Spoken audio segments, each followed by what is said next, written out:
If you want to restore the Google search bar to your Samsung's phone home screen, so first of all, press and hold an empty area on it. After that, you gotta find our widgets tab, so choose it.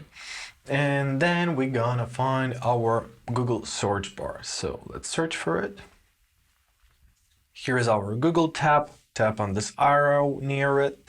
And here you locate your Google search bar. Now tap it, press add. Now you can choose a theme, a dark theme, a device theme, a custom one. Let's set up a custom one, for example. Yeah, why not? Looks good. We can set up a transparency for our Google tab. I'll set something like this.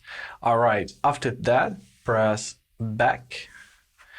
And here it is. Now it is edit. You can drag it freely throughout the whole screen where you have any place for that. And basically that's it. You can even resize your Google search bar, right? However, I'll keep it big. I hope this video is helpful. Thank you so much for watching. Have a great day, and please consider subscribing to our channel.